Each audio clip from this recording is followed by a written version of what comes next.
にちは、亀山大河チャンネルです。今回は漫画家の亀山大河くんにボッチザロックの主人公ボッチちゃんを描いてもらいました。ボッチちゃんを描くポイントはたった一つ、悲壮感です。ずっと押し入れでもやしだったボッチちゃんには何とも言えない悲壮感が漂っています。それでは実際に大河くんが描いているボッチちゃんを見ながら解説をしていきます。本編へどうぞ。まずはボッチちゃんの当たりを描いていきます。当たりなので軽い気持ちと軽いタッチでふわっと薄く描いていきましょう。こちらの動画は録画したものを2倍速で再生しています。漫画家だからものすごいスピードで描いているわけではありません。なので 0.5 倍速で再生していただくと少しカクカクですが実際のスピードで描いている様子を見ることができます。大河くんの絵はバリバリ少年漫画タイプでボッチちゃんとはテイストが大きく違います。人のテイストで絵を描くのは決して簡単なことではありませんがめちゃくちゃ難しいわけでもありません。テイストが違っても人を描くということ自体に変わりはないので、あとはそれぞれのテイストにある癖や特徴をどれだけ拾って再現することができるかです。大河くんが自分が描く絵より少ない線で柔らかさを表現せなあかんから少し難しいと言っていました。線が少ない方がシンプルで描きやすそうに感じますが実際はその逆です。実はたくさんの線を描き込んで曖昧にしたり相対的に目立たせなくすることで苦手な部分をごまかすことができます。なので線が少なくなれば少なくなるほど描き込む量が減り一本一本の線が目立つようになり嘘がつけなくなってしまいます。今回のイラストは正面を向いたボッチちゃんです。お絵描きビギナーちゃんは割とナチュラルに正面顔を描いたりしますが正面顔はとても難しいです。モンハンで例えるなら G 級クエストに挑んでいるようなものです。モンストで例えるなら豪絶クエスト、ブレイキングダウンなら飯田正成、インコならスミレ混合インコです。くだらない例えはさておき本当にプロでも難しいです。大河くん曰く正面顔は一番難しい、一番嫌いだそうです。実際にボッチちゃんを描いている間も終始正面顔嫌や正面顔嫌やむずいとブチブチ文句を言っていました。このイラストにするって大河くん自分で決めたのにね。なぜ正面顔が難しいのでしょうか。それはシンプルで正面顔は左右対称であるためです。左右対称というのが正面顔の難易度を跳ね上げています。ボッチちゃんを描く上でのポイントはと大河くんに聞いたのですが、そんなものはない、とにかく正面が難しい、左右対称が難しいと左右対称に大河くんの意識が向きすぎてまともな答えをもらえませんでした。ということでせっかくなので左右対称について、正面顔など左右対称の絵を描くとき本来であれば頻繁に左右反転しながら描いていきます。この辺デジタルアートはとても便利で都度左右反転をして確認しながら描いていけます。描いた絵を反転して使うこともできます。ただし紙の場合でも問題はありません。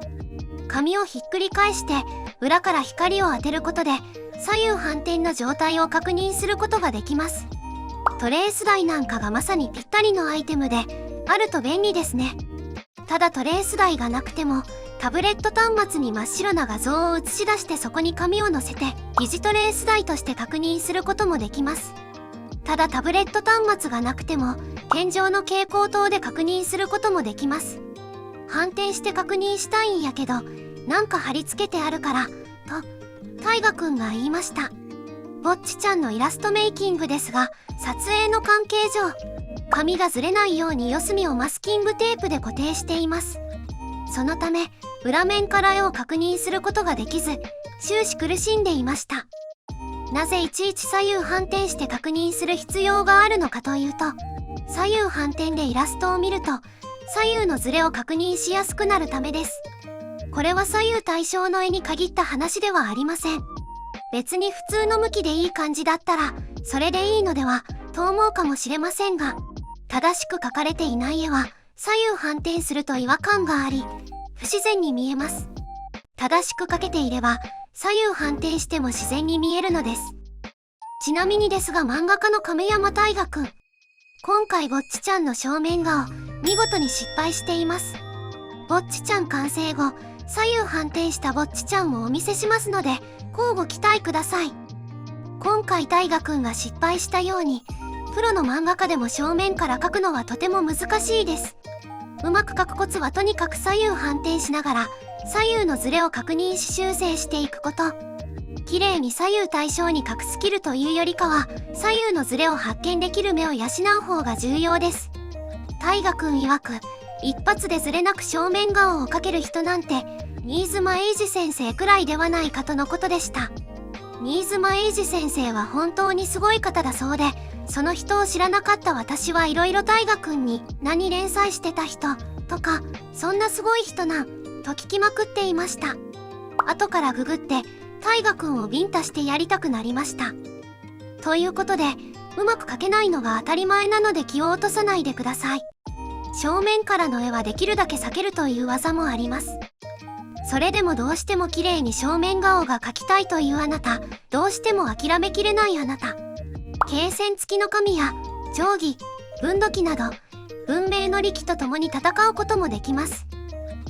さて改めてぼっちちゃんの特徴を大河くんに聞き、今度はちゃんと教えてもらうことができました。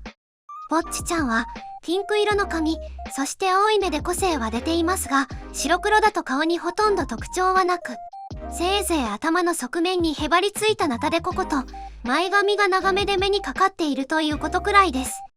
目に髪がかかっているのはネクラ感の演出だと思われます。ということであまり目立った特徴がないキャラクターです。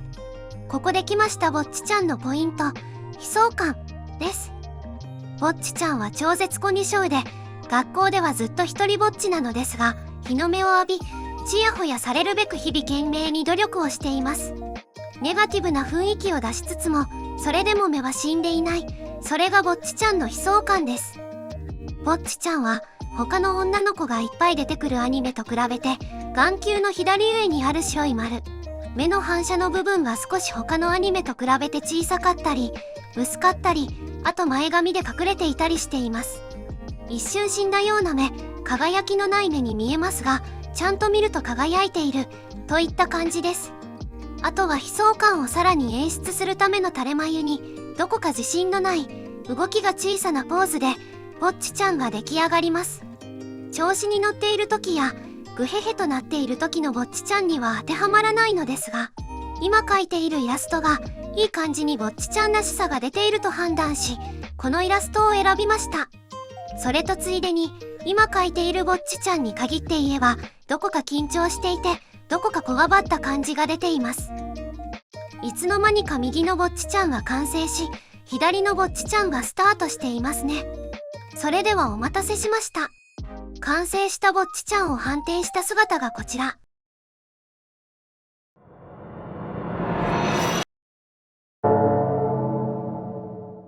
お分かりいただけただろうか。これのどこがおかしいのと思った人もいるのではないでしょうか。これについては後ほど解説します。反転した右のぼっちちゃんも見たことなので左のぼっちちゃんに移りましょう。ぼっちちゃんかどうかにかかわらずまずは当たりから入ります。ようやく正面顔からの呪縛に解放され心なしか手から生き生きしている様子が伝わってきます。ぼっちちゃんを2人並べた構成になっていますが、右利きかつかみに描く場合左から描いた方がいいです。理由はシンプルで手の側面が真っ黒になってしまいます。その真っ黒になった手の側面で描き続けることによって紙の真っ白の部分までうっすら黒く汚れてしまいます。当たり前のことかつあるあるですが案外忘れちゃうものです。実際に大河くんも右から描いてしまっています。先ほどシャーペンの芯がなくなり新しい芯を入れていましたね。ここだけの話、シャーペンは芯がなくなると絵はおろか文字すら書けなくなってしまいます。芯がなくなったら新しい芯を入れましょう。大河くんは太さ 0.5 ミリで B の芯を使っています。シャー芯のついでにシャーペンは文房具屋さんで適当に買った数百円のシャーペンを使っています。絵の上達にお金は必要ではありません。消しゴムは先ほど乱暴にケースを脱がされてしまいましたが、物を使っています。どこにでも売っている安価で最強の消しゴムです。ですが違うメーカーの消しゴムでも別にいいです。紙はスーパーで買ったコピー用紙を使っています。大河くんは仕事で大量に綺麗な紙を使う必要があるので、コピー用紙を使っています。イラストの練習はコピー用紙である必要もありません。去年使い切らなかったノートの残りページで十分です。何かしらの裏紙でもいいです。買わずともほぼ揃っていると思います。もし何かが足りなかったとしても、1000円あれば余裕でお釣りが返ってきます。道具は重要ではありません。絵の上達に必要なものは根気と時間です。試行錯誤しながらひたすら絵を描き続け、少しずつ腕を磨いていくだけです。もちろんあると便利なものはいくつかありますが、なくても上達します。さてここで左のぼっちちゃんと右のぼっちちゃんの目の位置を比較してみましょう。右ぼっちより左ぼっちの方が頭の位置に対して目が少し下にありますね。この違いがわかりますか？書く力をつけていくと同時に自然と育っていく力がもう一つあります。それは見る力です。書く力と見る力、この2つは相互的に作用しています。片方の成長が止まればもう片方の成長も止まります。なかなか絵が上達しないと伸び悩んでいる方は一度見る力に注力してみてはどうでしょうか。見る力とは具体的に、その1、絵の違和感に気づく力。その2、絵のいいところに気づく力です。絵は基本的に違和感があってはいけません。最初はその違和感にも気づけないでしょう。見る力がついていくと少しずつ違和感に気づけるようになります。ただ違和感に気づけるようになってもどう修正すればその違和感が消えるのかがわかりません。そこから試行錯誤を繰り返し、さらにレベルアップしていくとどう修正すべきか答えが出るようになります。さらにレベルアップしていくと今まで気づけなかった新しい違和感に気づけるようになっていきます。ただ眺めているだけで見る力はつきません。漫画大好きな人が面白い漫画を描けるわけではないですよね。英語を聞き流すだけで英語がペラペラになるわけではないですよね。伸ばしたいという気持ちを持って自分なりに考えることが大切です。最初は何をどう考えればいいかもわからないことでしょう。それでいいです。大切なのは考える癖をつけること。何か違和感があったら何がどうおかしいのか。色が綺麗だと思ったのならなぜそれが綺麗に感じるのか。この人の描く胸はどうしてこうも柔らかく見えるのか。なぜこのヒゲ面のおじさんはこうもセクシーに見えるのか。さてここで改めて左のぼっちちゃんと右のぼっちちゃんの目の位置を比較してみましょう。右ぼっちより左ぼっちの方が頭の位置に対して目が少し下にありますね。この違いがわかりますか？ヒントは首です。カウントはしないのでクソ暇なら一時停止を押して考えてみましょう。制限時間は自由です。答えはアングルの違いです。右ぼっちは真正面から描いていますが、左ぼっちは少し上から見下ろしたアングルとなっています。そのため目の位置以外にもあらゆる部位のサイズ感や位置が左右では異なっています。簡単だったでしょうか？それとも難しかったでしょうか？なんや楽勝やんと思った人も答えを聞いて本当だと思った人もいると思います。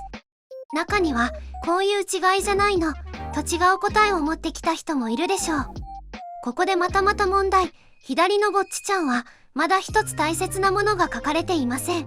というか大河くんが書き忘れています。一体それは何でしょうか？ボッチザロックの文字を書いていますね。ちなみに大河くんが最も苦手とする分野は文字です。絵が上手だから文字も上手とは限りません。どちらか一方が上手だったらもう一方も上手な感じがしますが、なんででしょうね。大河くん本人も分かっていませんでした。誰か知っている人がいたら教えてください。最後に気になる部分のちょっとした手直しです。絵は手をかけようと思えばどれだけでも描けることができます。この絵ももっと時間を使えば背景を描いていくこともできます。もっと時間を使えば下半身を描いていくこともできます。もっと時間を使えば細部をより細かく丁寧に描くことができます。もっと時間を使えば色を塗っていくこともできます。どこまで手をかけるかは時間との相談です。最後に二重まぶたと眉毛を描き忘れていましたね。答えは眉毛でした。わかりましたか？ということで完成しました。3、2、1。じゃじゃーん。どうでしょうか？正面顔という点では失敗してしまいましたが、右も左もいい感じのぼっちちゃんになっていますね。改めてぼっちちゃんのポイントは悲壮感です。コミュ障でぼっちだけど日の目を浴びる努力をしている。目に輝きがないように見えて実はある。それがぼっちちゃんです。また他にも見る力という部分にも注目し、自分や人のイラストをしっかりと観察してみてはどうでしょうか。クソ退屈な授業中にでもぜひお試しください。ご視聴ありがとうございました。